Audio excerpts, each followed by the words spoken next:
اعوذ باللہ من الشیطان الرجیم بسم اللہ الرحمن الرحیم۔ السلام علیکم ورحمۃ اللہ وبرکاتہ۔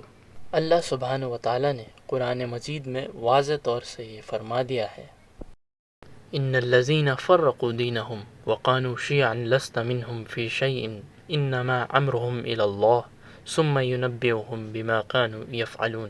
بے شک جن لوگوں نے اپنے دین کو ٹکڑے ٹکڑے کر دیا اور آپس میں گروہ میں بٹ گئے تو ان کا آپ صلی اللہ علیہ وسلم سے کوئی واسطہ نہیں، ان کا معاملہ تو اللہ کے ذمہ ہے، اللہ انہیں بتا دے گا جو کچھ عمل یہ کرتے آ رہے تھے۔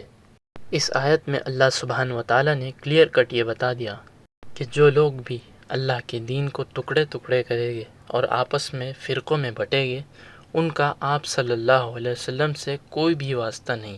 یعنی جس فتنے کی وجہ سے ہمارا تعلق آپ صلی اللہ علیہ وسلم سے ٹوٹتا ہے وہ فتنہ ہے فرقہ واریت۔ آپ صلی اللہ علیہ وسلم نے ہمیں اس فتنے سے پہلے ہی آگاہ کر دیا تھا۔ آپ صلی اللہ علیہ وسلم نے فرمایا، الا ان من قبلکم من اہل الکتاب افترقوا علی سنتین وسبعین ملتا، خبردار ہو جاؤ، بے شک تم سے پہلے اہل کتاب 72 گروہ میں یعنی 72 ملت میں بٹ چکے تھے۔ وَإِنَّ هَذِهِ الْمِلَّةَ سَتَفَرَّقُونَ عَلَى 30 و70 ملتا، اور بے شک یہ ملت 73 گروہ میں بٹ جائے گی یعنی 73 گروہ میں بٹ جائے گی۔ اور آپ صلی اللہ علیہ وسلم نے فرمایا، 72 فی النار، 72 یعنی 72 آگ میں جائے گے، وَوَاحِدَةٌ فِی الْجَنَّةِ، اور ایک جنت میں جائے گا۔ اور آپ صلی اللہ علیہ وسلم نے ان کے بارے میں فرمایا، وہی الجماع، وہ الجماع ہوگی۔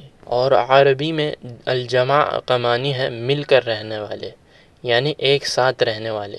اور مل کر اللہ سبحانہ وتعالی نے فرمایا، وَاعْتَصِمُوا بِحَبْلِ اللَّهِ جَمِيعًا وَلَا تَفَرَّقُوا، تم سب مل کر کے اللہ کی رسی کو مضبوطی سے پکڑ لو اور آپس میں تفرقے میں نہ پڑو۔ اور صحیح مسلم میں جو حدیث ثقلین ہے جس میں آپ صلی اللہ علیہ وسلم نے 2 بھاری چیزوں کا ذکر کیا، ایک اللہ کی کتاب اور دوسرا آپ صلی اللہ علیہ وسلم کے اہل بیت یعنی خونی رشتہ دار۔ اس حدیث میں آپ صلی اللہ علیہ وسلم نے فرمایا کہ قرآن اللہ کی رسی ہے، جو کوئی اسے پکڑے گا وہ ہدایت پر ہوگا اور جو کوئی اسے چھوڑ دے گا وہ گمراہ ہو جائے گا۔ اور مستدرک الحاکم کتاب العلم میں حضرت ابو ہریرہ رضی اللہ عنہ سے روایت ہے، وہ فرماتے ہیں آپ صلی اللہ علیہ وسلم نے فرمایا، انی قد ترکت فیکم شیئین لن تضلوا بعدہما، کتاب اللہ و سنتی ولن یتفرق حتی یرد علی الحوض۔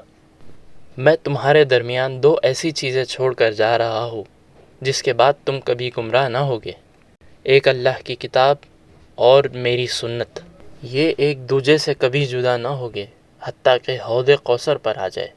اور اس حدیث میں جو آخر کے الفاظ ہیں، لن یتفرق حتی یرد علی الحوض، ٹھیک اسی الفاظ کے ساتھ ایک حدیث مستدرک الحاکم میں ہی موجود ہے جس میں آپ صلی اللہ علیہ وسلم نے فرمایا، علی مع القرآن والقرآن مع علی لن یتفرق حتی یرد علی الحوض، علی قرآن کے ساتھ ہے اور قرآن علی کے ساتھ ہے، یہ دونوں ایک دوسرے سے جدا نہ ہوگے حتیٰ کہ حوض کوثر پر آ جائے۔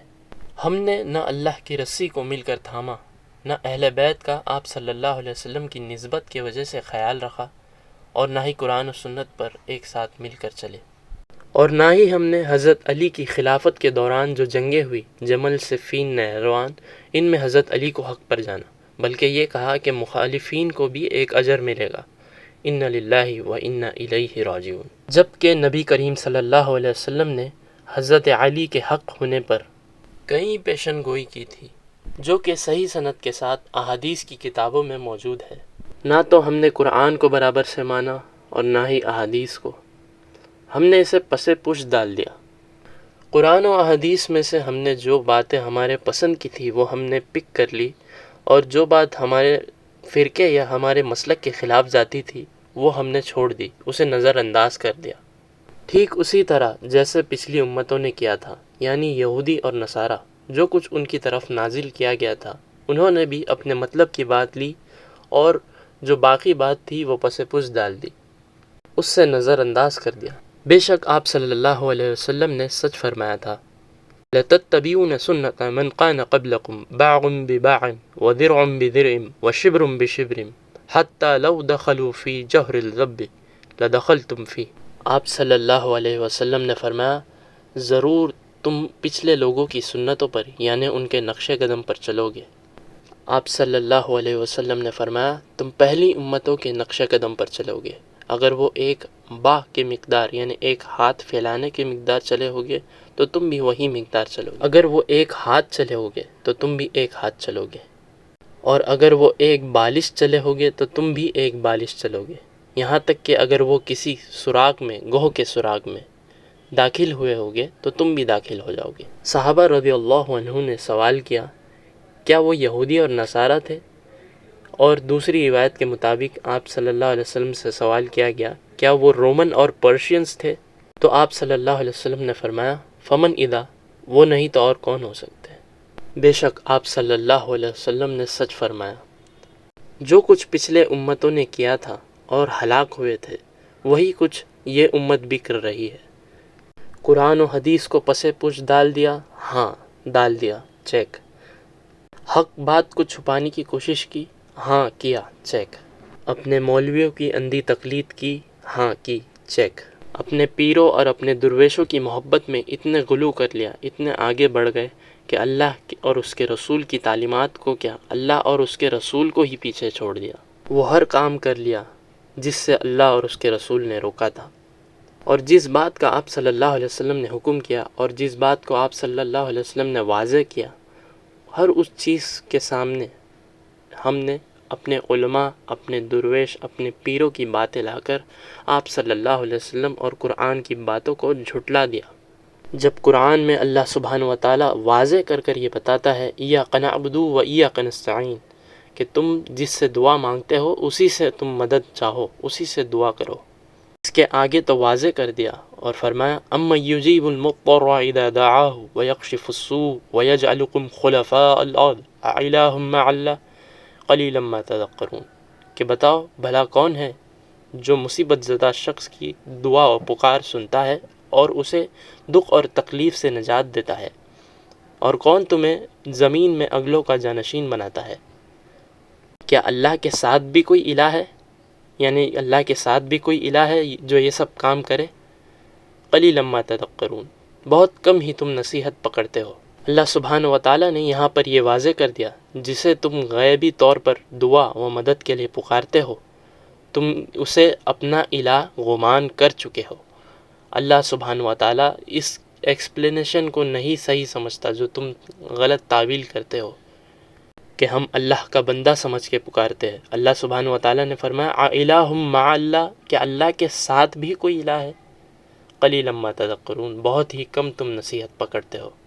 یعنی اللہ سبحانہ و تعالیٰ نے فرمایا دعا صرف اس سے کرو یعنی اللہ سبحانہ و تعالیٰ سے، اور آج مسلمان یا علی مدد یا غریب نواز مدد یا فلاں مدد یا عبد القادر جیلانی مدد یہ سب نعرے لگاتے ہیں اور غیر اللہ سے مدد مانگتے ہیں، جبکہ اللہ سبحانہ و تعالیٰ نے واضح طور پر فرما دیا اَمَّن يُجِيبُ الْمُضْطَرَّ إِذَا دَعَاهُ وَيَكْشِفُ السُّوءَ وَيَجْعَلُكُمْ خُلَفَاءَ الْأَرْضِ أَإِلَٰهٌ مَّعَ اللَّهِ کیا اللہ کے سوا بھی کوئی الہ ہے جو یہ سب کام کرے، مصیبت زدہ شخص کی پکار اور التجا سنے اور اس کی دکھ اور تکلیفیں دور کرے؟ اگر کوئی یہ کرتا ہے تو تم اسے اللہ کے ساتھ میں اپنا الہ تصور کر چکے ہو۔ اللہ اس ایکسپلینیشن کو صحیح نہیں مانتا جو تم کرتے ہو۔